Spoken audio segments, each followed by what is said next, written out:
Jumping right into some more stockpile and chat today. And if you don't know what I'm talking about, go back to today's previous upload of this instant coffee with Jan show. Hey, how you doing? It's Jan from New York City, and I love helping people keep some more of the hard-earned money. This is a no frills video, less than 5 minutes and above 1 minute. How are ya?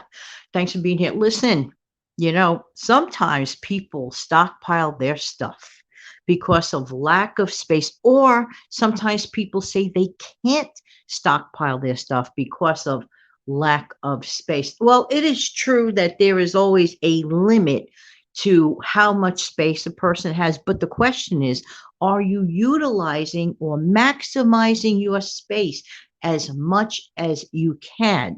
The trick is sometimes, and it all depends on your space, depending on your space, can you stockpile vertically as opposed to horizontally, meaning up and down as opposed to going across? That's one thing. Do you have to stockpile the fancy schmancy place? No, it could be as simple as a cardboard box, or look around. You might have extra little plastic milk crate type things laying around somewhere, and you could utilize that. Now, canned goods to me are the easiest things to begin a stockpile with, because when I started back 2 years ago, it'll be August. Yeah, August of 2 years ago, my first thing was canned stuff. Okay, canned goods. Canned goods are easy to obtain. They last quite a while, and it really is a really good bargain and definitely cost effective. Don't forget about stockpiling canned fruit, canned produce, especially for those people who, let's say, you don't have a huge household, or you don't go through your fresh produce enough. Nothing is sadder than fresh produce going to waste, as opposed to canned stuff or frozen stuff that you could use as you go along, where sometimes the fresh stuff, hey, life happens, and maybe you didn't wrap it up as best as possible or use it up as fast as possible. There's only so much a person can eat per day. I'm just saying. And sometimes some people don't even care. I'm sorry, I'm just going to be honest. Some people don't necessarily care for fresh produce. Some people prefer frozen or canned stuff. Don't laugh, but I actually prefer, for example, I prefer frozen corn on the cob as opposed to fresh corn on the cob. Those little ears of corn, the frozen one, to me taste really, really good.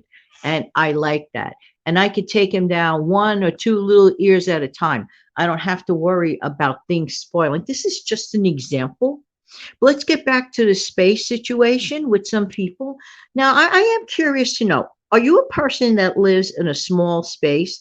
How do you store your stockpile items, assuming that you do stockpile your groceries? Some people do an under the bed thing. Some people figure out ways of stacking things. And I know sometimes you don't want to look at something, and I get that. Putting things under a table is a great trick. Like if you have a table, you could put stuff under the table, okay, against the wall, and you could put a tablecloth over that, make it longer. And you don't have to look at your stockpile all day. Don't get me wrong, I don't mind looking at my stockpile. I'm a little bit different than a lot of people. I'm okay with looking at it. So it doesn't matter to me, because half of my office space, well, not half, excuse me, I should just say, like, I blocked off a wall in my little home office. Okay. So I'm looking at my workspace and my stockpile during the same day. So what? I'm cool with that. I have no problem with that. It does the trick. And hopefully I'll be expanding that, in a few weeks, gaining some more shelves so I can increase my stockpile. Started off with one shelving unit, went to a second one. Now I'm considering the third one. It's an inexpensive way for me to expand. And I don't mind having that. I'm good with it. I'm actually very good with it. I like watching my stockpile grow. How do you feel about stuff like that? And tell us all, what are some efficient ways that you have stored your stockpile in your home or apartment? Give some tips for the brand new person, new to stockpiling. And once again, a reminder, it's Friday. Take that $5. Uh-oh, we're going to go to 5 minutes here. Got to run. Have a great weekend. Take good care, everyone. Bye-bye.